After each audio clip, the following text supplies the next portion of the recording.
आज हेउछि आश्विन मास कुमार पूर्णिमा। गाँ ठू सहर उत्सव मुखर थिबा बेले धरापृष्ठरे पूजा पाइछन्ती देवी गजलक्ष्मी। एही दिन देवी लक्ष्मी को गजलक्ष्मी रूप में पूजा कर जाए, जेउठी माँ दुई हस्ती एवं पद्मफूल सह शोभा पाती। गजर अर्थ हेउछि हाथी, जहा शक्ति और मान मर्यादार प्रतीक। तेणु गजलक्ष्मी हेउछन्ती संपद, समृद्धि और सफलतार देवी। एही दिन को धन, धान्य, समृद्धि और शांतिर प्रतीक रूपे पूजा कर जाए। सेहिभଳି गंजाम जिला बुगुड़ा ब्लॉक विभिन्न ग्राम यथा बुगुड़ा, शंकुरु, माणितरा, खोलखाली, मोटाबाड़ी, गोलिया, बी करड़ाबाड़ी, करसिंगी आदि पूजा मंडप रे देवी गजलक्ष्मी पूजा पाउथिबा बेले सबुठी भक्तंक भिड़ लागिछि।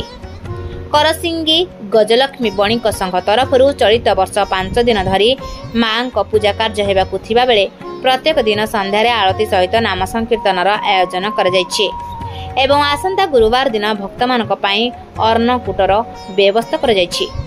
समस्त भक्त उपस्थित रही मां गजलक्ष्मी का आशीर्वाद नहीं प्रसाद सेवन करने को संघ पक्षर अनुरोध कर जाइछि।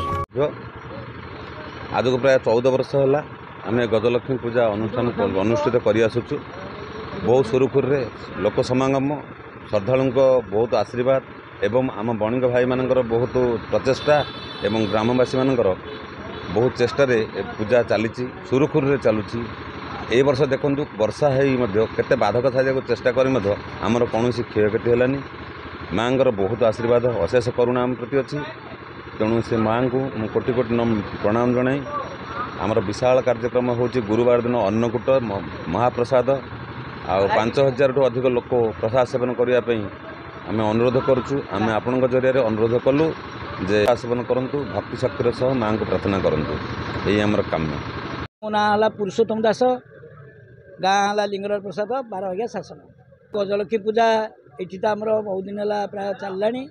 आ गजलक्ष्मी पूजा प्रत्येक ठाकुर काम नीति नियम अनुसार कराए।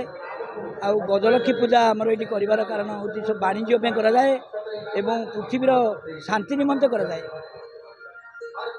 बहु कालर वर्तमान पूजा कर जो गजलक्ष्मी पूजा बहुत कालर अच्छी। आज नुह कि आज नुआ करूँ आम बहुत दिन काल पूजा एमती वाणिज्य प्रत्येक देवता देवी पूजा कर गजलक्ष्मी पूजा कराए।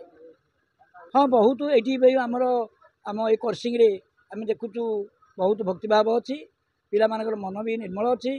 आउटी जहाँ जो प्रकार लगी धर्म कार्य लगुच ये भी ठाकुर पूजा नीति नियम अनुसार हो। मु आज की 14-15 वर्ष है भी करुँची। आए कि बाधा विघ्न भी होना। पात्र मोर गजलक्ष्मी पूजार आज मुझे कर्ता। मोर ये गजलक्ष्मी पूजा 14 वर्ष है चली। आज की 14 वर्ष है चलला।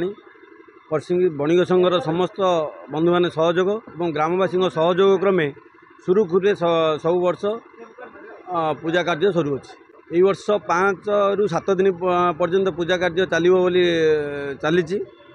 मोर गुरुवार दिन अन्नकूट कार्यक्रम रखाई एवं नाम संकीर्तन भी रखाई। आमर जो गुरुवार दिन अन्नकूट रखा जाउची आम गाँ करसिंग ग्राम सह समस्त अन्य समस्त बंधु मानू अनुरोध आसी माँ को आशीर्वाद नहीं आम अन्नकूट प्रसाद सेवन करी साफल्य मंडल करिए। गंजाम जिला प्रतिनिधि कालीचरण मिश्र रिपोर्ट, रूपाथालिया न्यूज।